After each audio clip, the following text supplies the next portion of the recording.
大家好，我是小妍，欢迎收看我的爱心食谱。今天要分享的美容养颜又能止咳化痰的柚子茶，我们一起制作吧。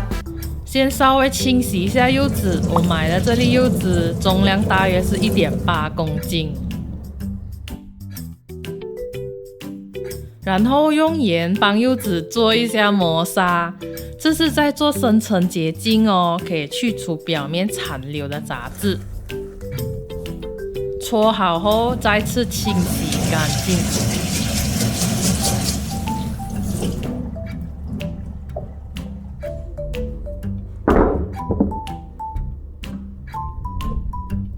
然后把柚子皮削下来。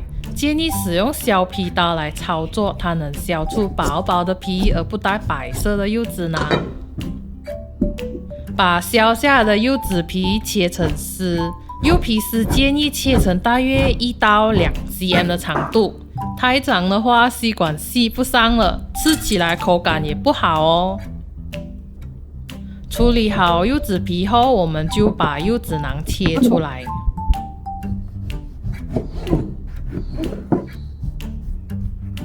把处理好的柚子囊先放一旁，等下我们再来处置它。接着就来剥柚子果肉，尽量把籽和白色的膜去除干净，这些都是增加苦味的因素之一。如果你买到的柚子果肉是多汁香甜的，那么直接吃当然是最好吃又有营养的啦。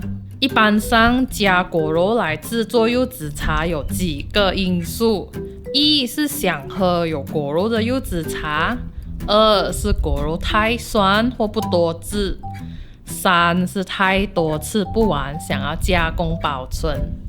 不然只用柚子皮加蜂蜜也是能制作蜂蜜柚子茶的，毕竟强烈的柚子味道是来自于柚子皮呢。处理好了之后，我们就要来进行焯水，去掉多余的苦味。水的分量能盖过食材就可以了。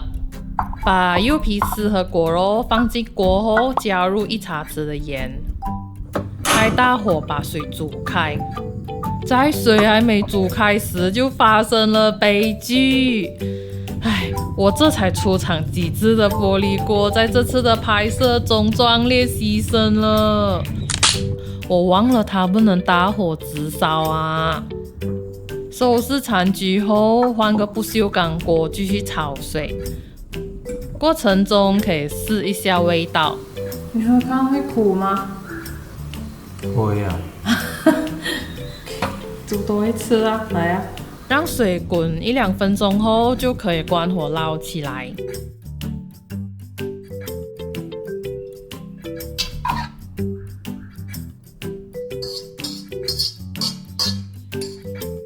然后再重复焯水的操作，苦味会随着焯水的次数增多而变少，一般上是2到3次就 OK 了。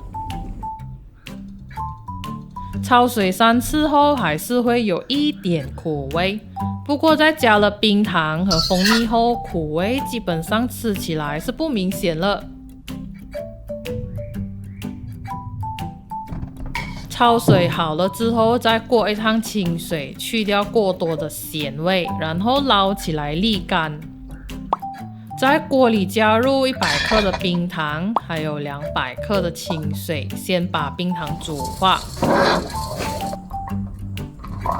然后再把沥干的果肉果皮加下去，用中上火炒到收水。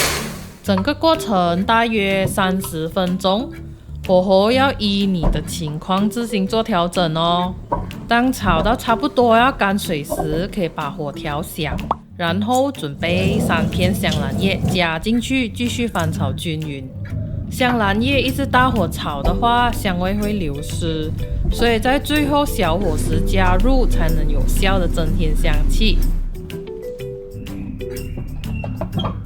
炒好的果肉分量会大约少一半，颜色也会深一点，先放这一旁凉凉备用。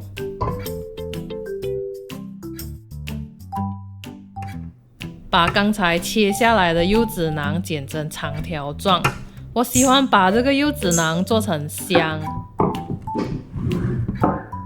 然后放进烤箱开旋风摄氏100度慢火烘干。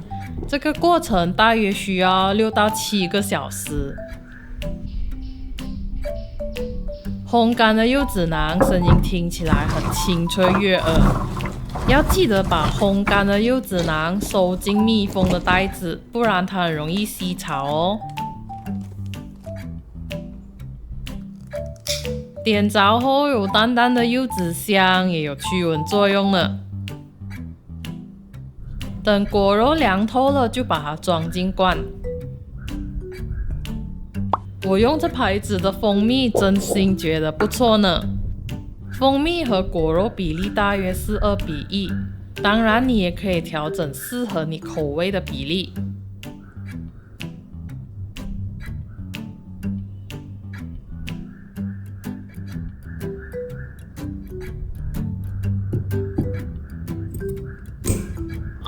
装好后收冰箱，能保存最少3个月以上。跟你分享一个很好喝的组合，绿茶配柠檬，还有蜂蜜柚子，真的很解腻消暑。每次要用的时候，记得用干净汤匙来舀哦，不然蜂蜜柚子茶很容易变坏。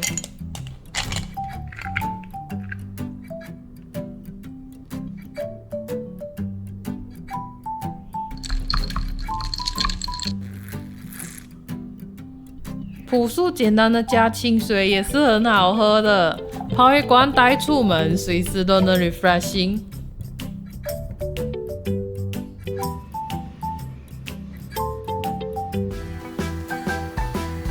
喝柚子茶，